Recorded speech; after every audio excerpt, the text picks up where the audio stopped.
Hello friends, welcome back to channel. आज मैं आपके साथ शेयर करूंगा मेरी एचएएल की स्टोरी। इसमें मैं आपके साथ शेयर करूंगा एग्जाम कैसा था मेरा, और उसके बाद इंटरव्यू कैसा रहा, और इंटरव्यू में मुझसे क्या क्वेश्चन किए गए, ये सभी मैं आपके साथ इस वीडियो में शेयर करूंगा।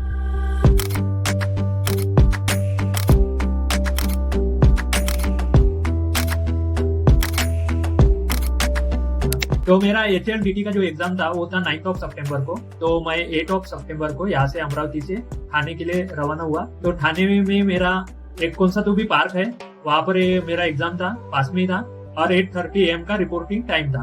वो जो ट्रेन थी यहाँ से 8 सितंबर को मैं निकला, तो वो 9 सितंबर को 6 AM के आसपास वहां पर पहुंच गई थी, और फिर मैं विद इन 1 आवर जो भी लोकेशन था एग्जाम का वहां पे पहुंच गया था। अब मैंने कुछ स्पेसिफिक स्टडी नहीं की थी एचएएल एग्जाम के लिए। जो भी मेरा टेक्निकल वगैरह था वो पहले ही बेसिक हो गया था, और मेरा जो एग्जाम वगैरह थे एसएससी जेई, पीसीएमसी जेई और महाजन को ये तीनों एग्जाम्स क्लियर हो चुके थे, तो मेरे पास कॉन्फिडेंस था। बाकी मैंने सिर्फ फेसबुक की एचएएल के लिए जो भी टेस्ट उन्होंने लॉन्च की थी वो मैंने कंप्लीट कर दी थी, और उसका भी रिवीजन मैंने नहीं किया था, सिर्फ मैंने टेस्ट दे दिए थे। और हाँ, थोड़ा सा देखा था, जो क्वेश्चन मेरे रॉन्ग हुए थे वो मैंने देखे थे। फिर उस दिन क्या हुआ कि मैं मतलब 7:30 को ही पहुंच गया, और रिपोर्टिंग टाइम था 8:30। तो मैंने वहां पर जो मेरा फोन का जो वीडियो था वो मैंने वहां पर एडिट किया विद इन 1 आवर। तो मैंने वहां पर कुछ रिवीजन वगैरह नहीं किया, जो भी मेरा वीडियो था पहले बना हुआ था तो उसको मैंने एडिट कर दिया 1 आवर में। फिर मेरा 8:30 को एग्जाम हुआ।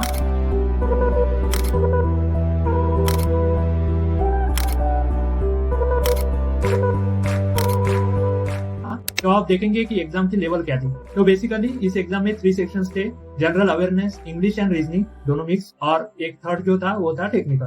तो टेक्निकल का जो क्वेश्चन का लेवल था वो था एसएससी जेई पेपर 1 का लेवल। ये मैं इलेक्ट्रिकल डीटी की बात कर रहा हूँ, बाकी जो पेपर थे उसके बारे में मुझे नहीं पता। तो सभी लोग ये कह रहे थे कि जो टेक्निकल सेक्शन था वो इजी था, लो लेवल था। तो मेरे हिसाब से जो इलेक्ट्रिकल डीटी का जो एग्जाम का लेवल था वो था एसएससी जेई पेपर 1 का लेवल, थेरोटिकल लेवल। तो पहले ही गो में मेरे आउट ऑफ 100 80 क्वेश्चन बन गए थे। तो टोटल 160 क्वेश्चन थे यहाँ पर, और 160 मार्क्स थे, नेगेटिव मार्किंग नहीं थी। तो 100 क्वेश्चन टेक्निकल के थे, तो मेरे फर्स्ट गो में ही 80 क्वेश्चन बन गए थे, और 20 क्वेश्चन बच गए थे। और जो रीजनिंग एंड इंग्लिश था उसमें थोड़ा टफ था, कुछ क्वेश्चन मेरे आखिरी तक नहीं बने। और जो जनरल अवेयरनेस था वो मॉडरेट था, और मैंने उसकी पढ़ाई भी नहीं की थी, जितना आता था उतना मैंने कर दिया। बाकी जो थे गेस किए थे, फ्रैंकली स्पीकिंग। अब देखो, मेरे जो टोटल स्कोर था आउट ऑफ 160 मेरे आए 125, और जो हाई स्कोर है वो है 132। तो मेरे से मतलब जो भी हाई स्कोर है उसमें और मेरे बीच में 7 मार्क्स का डिफरेंस है।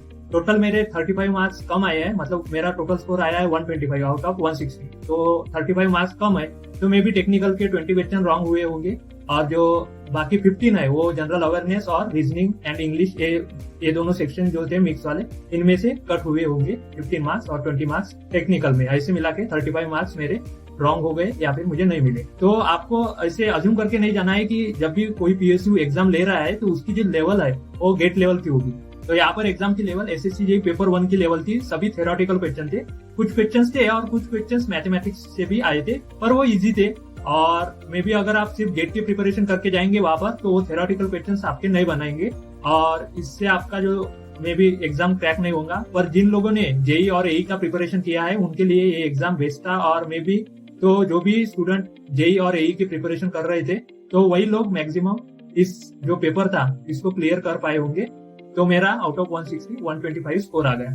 अब उसका रिजल्ट भी आ गया था, मतलब 12 को ही आ गया, मतलब 9 सितंबर को मेरा पेपर हुआ और 12 को रिजल्ट भी आ गया। तो वो मतलब सीरियल वाइज नेमिंग थी, मतलब ए सबसे ऊपर, बी, सी, लाइक दैट। और मेरा जो सरनेम है वो डब्ल्यू से स्टार्ट होता है, तो मेरा सबसे नीचे था। तो मैंने अज्यूम किया था कि मेरा जो स्कोर है वो सबसे कम है, इसलिए मैं एकदम बॉटम में था। तो किसी एक स्टूडेंट ने मुझे बोला कि नहीं, वो सीरियल नंबर वाइज है, एबीसीडी लाइक दैट। सो इसलिए मुझे लगा कि हाँ, अच्छा स्कोर आ गया होगा। तो मेरा जो स्कोर है वो मतलब अनरिजर्व के कट ऑफ के ऊपर है, तो मे बी मेरा जो ओबीसी है उसमें अच्छा स्कोर होगा। तो एग्जैक्टली तो नहीं मेंशन किया गया है, फिर भी अनरिजर्व का मतलब 124 है आई थिंक कट ऑफ, और मुझे 125 मिल गए हैं।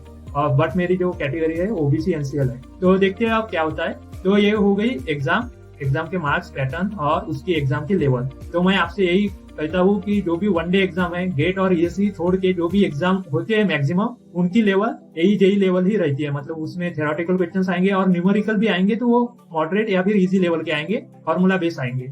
तो यही आपको करके रखना है। अब देखते हैं इंटरव्यू। तो इंटरव्यू के लिए मेरा इंटरव्यू था 10th अक्टूबर। तो मैं यहाँ से अमरावती से पहले ही निकल चुका था। तो यहाँ से मतलब अप्रोक्सीमेटली 19 आवर्स लगते हैं, मतलब बेंगलोर के लिए जाने के लिए। तो यहाँ से अमरावती से मैं पहले नागपुर गया। मैं यहाँ से 7 को ही निकला था। तो 7 को मतलब 3 या 4 PM को मैं यहाँ से निकला अमरावती से।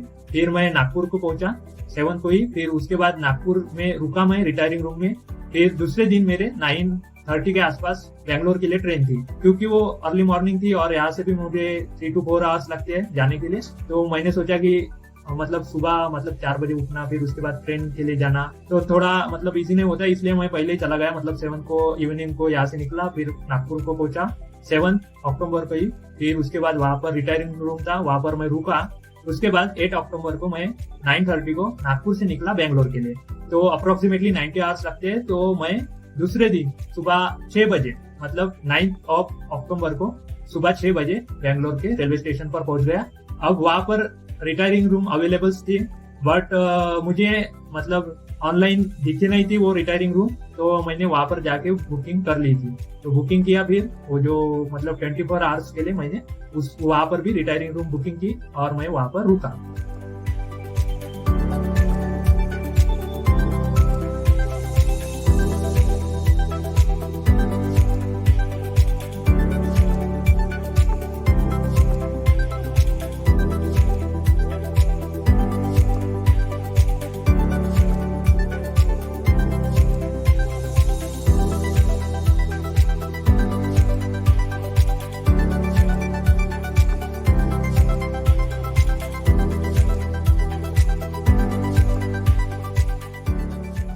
तो अपना 25 रूम है और यहाँ से हम इसको इंसर्ट करते हैं, सभी ऑन।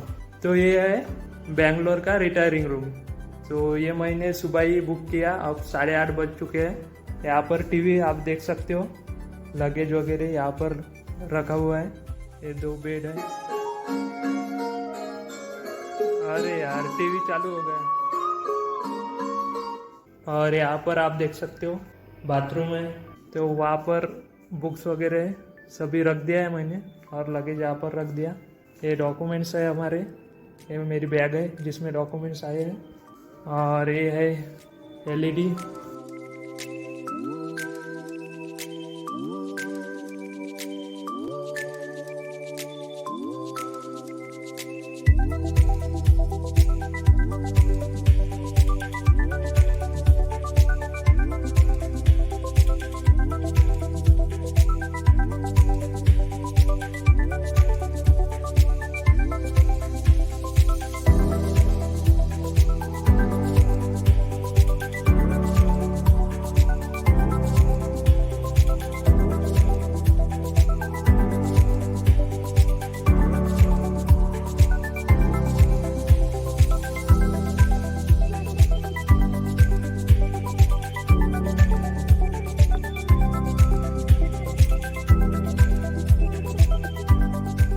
फिर फ्रेश वगैरह हो गया था। फिर उसके बाद खाना खाया और फिर मुझे लोकेट करना था कि अपना HAL का जो भी लोकेशन था, तो Hindustan aeronautics limited management academy मुझे लोकेट करना था त्याचा में। तो उसके लिए फिर मैंने खाना वगैरह खाया दोपहर का। तो जो बेंगलोर का मेन रेलवे स्टेशन है उसका नाम है KSR।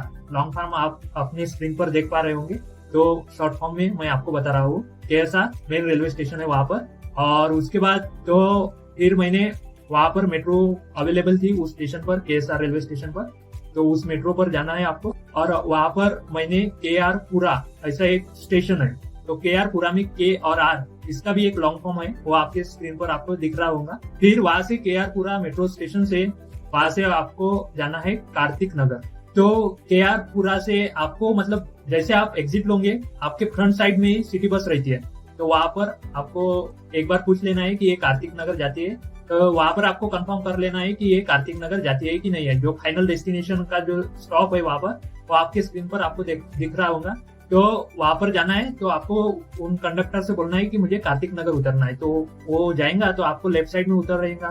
तो लेफ्ट साइड में जो भी स्टॉप रहता है तो आपको जाना है राइट साइड के स्टॉप पर, उसी कार्तिक नगर के। तो राइट साइड से जब भी जाएंगे आप राइट साइड पर, तो वहां से एक अंदर ऐसा रोड जाता है। तो उसका भी एक नाम है, वो भी आपके स्क्रीन पर आप देख पा रहे होंगे। तो वहां से जाना है आपको तो आप स्ट्रेट जाएंगे उस रोड से और लेफ्ट टर्न लेंगे और बस वहीं पर HMA है, मतलब HL मैनेजमेंट एकेडमी। तो वहां पर मेरा इंटरव्यू था, तो मैंने उसे लोकेट कर लिया पहले दिन। तो मैं वहां पर रुका था, मतलब पहले दिन भी कुछ लोगों का इंटरव्यू हुआ था, तो यही गेटअप में मैं गया था वहां पर। तो वहां पर जो इनिशियली जिनका उस दिन इंटरव्यू था उनसे थोड़ा सा मतलब मैंने पूछा कि क्या क्या पूछा है।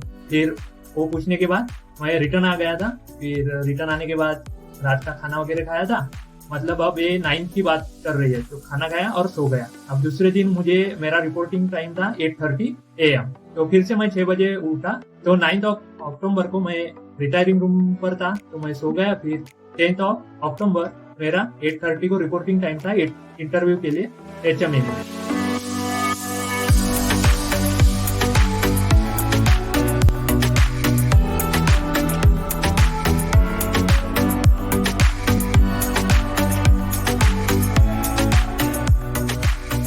तो वही मैं KSR स्टेशन से सुबह 6 बजे निकला और उसके बाद 6 या फिर 6:30 बजे निकला। फिर KSR बेंगलुरु मेट्रो स्टेशन से AR to Karthik Nagar to HMA ऐसे गया। तो मतलब 10 मिनट्स पहले पहुंच गया था मैं, मतलब 8:20 को मैं वहां पर रेडी था। सभी लोग थे। फिर जो जिनका भी टाइम 8:30 को था उनको मतलब लाइन से लगाया और एंट्री दे दी। तो एंट्री देने के बाद वहां पर सभी लोगों के लिए ब्रेकफास्ट था। तो ब्रेकफास्ट हमने किया। फिर उसके बाद था डॉक्यूमेंट वेरिफिकेशन प्रोसेस और उसके बाद इंटरव्यू। तो मतलब ब्रेकफास्ट होने के बाद आप सभी को मतलब एंट्री देते हैं। डॉक्यूमेंट वेरिफिकेशन का अलग एक हॉल है या फिर बिल्डिंग है और इधर कैंटीन की अलग बिल्डिंग है। तो यहाँ पर आपने ब्रेकफास्ट किया और उसके बाद दूसरे बिल्डिंग में जाके आपका डॉक्यूमेंट वेरिफिकेशन एंड इंटरव्यू। तो वहां पर क्या था कि डॉक्यूमेंट वेरिफिकेशन के लिए अलग अलग जो भी स्ट्रीम्स थी अपनी इंजीनियरिंग के, उसके हिसाब से ऑफिशियल्स बैठे थे और मतलब जो भी ब्रांचेस है उनके डॉक्यूमेंट वेरिफिकेशन वो कर रही थी। और फिर हम लाइब्रेरी में बैठे। फिर उसके बाद हमें बुलाया गया। फर्स्ट फ्लोर पर था जो भी डॉक्यूमेंट वेरिफिकेशन एंड इंटरव्यू था। तो वहां पर चले गए हम। फिर डॉक्यूमेंट वेरिफिकेशन हुआ, सभी चेक वगैरह किया। फिर वो होने के बाद आपको तो इंटरव्यू की जो रूम थी उसके बाद आपको वेट करना पड़ता है। सभी 5-6 लोग जो भी थे वो वहां पर वेट कर रहे थे। तो DT जो थे इलेक्ट्रिकल DT उनके मतलब एक दिन पहले मतलब मे बी 8 या फिर 9 से चालू हो गए होंगे इंटरव्यूज और उसके बाद 10 को मेरा था। तो ऐसी डॉक्यूमेंट वेरिफिकेशन और इसकी प्रोसेस थी। तो डॉक्यूमेंट वेरिफिकेशन उसके बाद इंटरव्यू। अगर आप TA क्लेम करना चाहते हो उसकी भी एक वहां पर मतलब लाइब्रेरी में ही TA क्लेम की मतलब सिस्टम थे या फिर ऑफिशियल्स थे। तो वो वहां पर अपना जो डिटेल्स वगैरह थे वो फिल करने थे, हो गया TA। अब इंटरव्यू के लिए बुलाया। मेरा मतलब 2:30 के आसपास हुआ इंटरव्यू। तो आप समझ सकते हो 8:30 को हमें अंदर बुलाया गया। फिर DV वगैरह में इतना टाइम चला गया कि मेरा मतलब 2:30 के आसपास इंटरव्यू था। तो इंटरव्यू पैनल में 5 मेंबर्स थे, 1 फीमेल और मेल। तो जो इंटरव्यू पैनल था उनके जो लीडर थे एक मेल मेंबर थे। तो वहां पर देखो जो भी मुझे इंटरव्यू में पूछा गया वो मैं आपके साथ अभी शेयर करूंगा। तो इंटरव्यू में मुझे फर्स्ट क्वेश्चन था इंट्रोड्यूस योरसेल्फ। तो मैंने इंट्रोड्यूस कर so my name is Kunal Anantwadkar, then I have completed my graduation and post graduation dash. देन उसके बाद माय हॉबीज आर डैश। तो मैंने वहां पर बोला कि मेरा एक स्मॉल यूट्यूब चैनल है। तो उसी बात पर उन्होंने पूरा इंटरव्यू कंडक्ट कर लिया। तो मैंने वैसे बोला तो उन्होंने फिर क्रॉस क्वेश्चंस करना स्टार्ट कर दिया। तो वहां पर मुझे फर्स्ट क्वेश्चन पूछा गया what is mean by KCL। उसके बाद सेकंड क्वेश्चन था what is mean by KVR, what is mean by power factor, values of power factor, what is mean by synchronous machine, synchronous generator, what is the significance of sleep की values क्या होती है। उसके बाद skin effect क्या होता है। उसके बाद मतलब ACSR कंडक्टर कैसे हेल्प करता है स्किन इफेक्ट रिड्यूस करने के लिए। तो यही 10 to 15 क्वेश्चंस मुझे पूछे गए। 2 to 3 क्वेश्चंस पर मेंबर उन्होंने पूछे। तो 15 to 20 क्वेश्चंस उन्होंने मुझसे पूछे और पूरा टेक्निकली पूछा। जो भी मैंने अभी डिस्कस किया यही क्वेश्चंस वहां पर पूछे गए मुझे और मैंने उनको जो भी आता है उतना बता दिया। तो अगर हम बाकी स्टूडेंट से भी मैंने पूछा था कि उनको क्या वहां पर इंटरव्यू पैनल ने पूछा, तो किसी ने बोला कि उनको सिर्फ HL के बारे में किसी को डिटेल में पूछ लिया था, किसी का एक्सपीरियंस था तो उसी पर ही पूरा इंटरव्यू चला गया। तो कोई फिक्स पैरामीटर नहीं था, जो भी उनको लगता है वही पूछ लिया था। ऐसा स्पेसिफिक कुछ पूछा नहीं कि HR के क्वेश्चन अलग रहेंगे फिर उसके बाद टेक्निकल कोई अलग पूछेगा, ऐसा कुछ नहीं था। तो हर एक मेंबर के पास अलग अलग क्वेश्चंस नहीं थे। जो भी क्वेश्चंस उनको इंस्टेंटेनियसली आते थे वो उन्होंने पूछ लिए। उस इंस्टेंट पे जो भी उनके माइंड में क्वेश्चंस आते थे वो डायरेक्टली पूछ लेते थे। तो ये सभी प्रोसेस था, ऐसा कोई स्पेसिफिक स्ट्रक्चर नहीं था कि यही क्वेश्चन पूछे जा रहे थे, किसी को कुछ भी क्वेश्चन पूछे जा रहे थे, कोई क्राइटेरिया नहीं था कि किसी को क्या पूछेगा। तो ऐसा पूरा प्रोसेस था। तो मैंने जैसे यूट्यूब मेंशन किया तो मे बी उन्होंने मतलब देखा होगा कि सच में इसको कुछ आता है कि सिर्फ गाइड ही करता है, तो इसलिए मे बी उन्होंने वैसे क्वेश्चन मुझसे पूछे होंगे। तो यही क्वेश्चन थे जो कि HL के इंटरव्यू में मुझे पूछे गए थे। अब 2:30 के आसपास मेरा इंटरव्यू ओवर हो गया, फिर वहाँ पर लंच भी था, तो हमने लंच कर लिया बाद में, और लंच कर लिया। अब तो मेरी जो बुकिंग थी वो रात को थी, मतलब 9 के आसपास थी, 9 PM के आसपास। तो फिर मतलब टाइम तो था, मतलब 6 आवर्स बाकी थे। तो इंटरव्यू होने के बाद हमने थोड़े से फोटो वगैरह क्लिक किए वहाँ पर। तो वहाँ पर तेजस LCA का एक प्रोटोटाइप था, रुद्रा LCH जो था उसका एक प्रोटोटाइप था, तो वो सभी वहाँ पर थे। फिर एक मतलब मेडिटेशन हॉल वगैरह था, मतलब अच्छी लोकेलिटी थी, मतलब एकदम बढ़िया था, सभी ग्रीनरी थी सभी तरफ।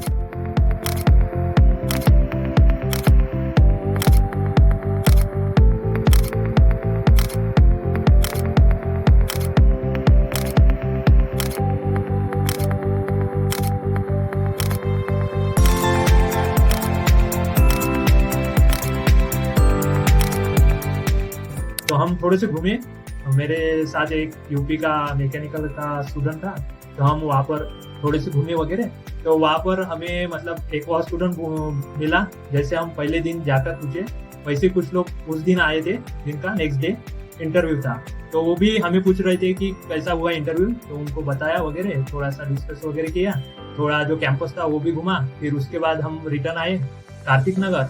तो जो यूपी वाला बंदा था वो एरोप्लेन से जाने वाला था, तो वो वहां पर मतलब कार्तिक नगर से चला गया और मैं फिर से KRपुरा आ गया, KRपुरा से KSR बेंगलुरु। तो वहां पर आ गया, फिर मतलब 4 बज चुके थे। तो वहां पर 2 फ्रेंड्स मिले मुझे, मतलब वो एक जो था उसका MT का इंटरव्यू था नेक्स्ट डे, और एक मतलब एक मैकेनिकल का था, वो रिवेन्यू टर्बाइंस में काम करता है। तो वो दोनों मुझे मिलना चाहते थे, तो हम वहां पर मिले, फिर थोड़ा डिस्कशन वगैरह किया। फिर 9:30 को मेरी ट्रेन थी KSR बेंगलुरु टू नागपुर, तो वहां से मैं रिटर्न आ गया। तो मैं 11 को 2:30 के आसपास या फिर 3 PM के आसपास नागपुर पहुंच गया था। फिर नागपुर पहुंचने के बाद में भी मेरी बुकिंग तो नहीं थी, क्योंकि एग्जैक्टली पता नहीं था कि कितने बजे ट्रेन आएंगी। तो फिर से मैंने यहाँ पर एक रिटायरिंग रूम कर ली थी उस दिन के लिए। तो मतलब 11 को मैं नागपुर को ही था नाइट को, फिर मैं 12 को रिटर्न आ गया मेरे घर को। तो यही थी HL की पूरी story from exam to interview. तो एग्जाम एकदम लो लेवल का था, आप बोल सकते हो कि SSC JEE पेपर 1 की जो लेवल थी वही लेवल थी, मुझे तो वैसी लगी।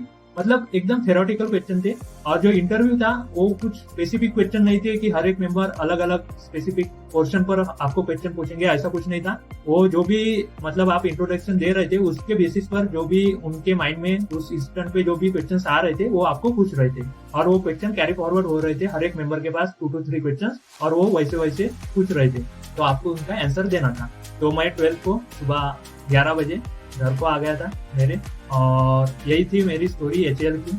आई होप आपको मतलब कुछ इंसाइट मिले होंगे इस वीडियो से regarding HL। So gate and ESC छोड़कर आपको AE और JEE लेवल के क्वेश्चन ही करने हैं मैक्सिमम टाइम। आप स्टेट AE JEE कर रहे हो या फिर PSU की एग्जाम भी दे रहे हो, जैसे कि HAL, BDL या फिर HPCL, इनकी लेवल AE JEE लेवल के जो क्वेश्चंस रहते हैं, यानी कि थ्योरेटिकल क्वेश्चंस और फॉर्मूला बेस्ड क्वेश्चंस, तो यही लेवल रहती है। आपको गेट और ESC के क्वेश्चंस नहीं लगाए अगर आपने तो भी चलेगा। तो ये थी HL की स्टोरी। आई होप आपको ये जो स्टोरी है, इंसाइट्स है, वो पसंद आए होंगे। और अगर आप चैनल पर नए हो तो मेक श्योर कीजिए कि चैनल को आप सब्सक्राइब कर दें। और अगर आप मुझसे कनेक्ट करना चाहते हो तो टेलीग्राम, इंस्टाग्राम और फेसबुक पर मुझसे कनेक्ट कर सकते हो। तो आपके कुछ क्वेश्चंस वगैरह होंगे तो आप कमेंट बॉक्स में भी लिख सकते हो। तो मिलते हैं नेक्स्ट वीडियो में, तब तक जय हिंद, जय भारत।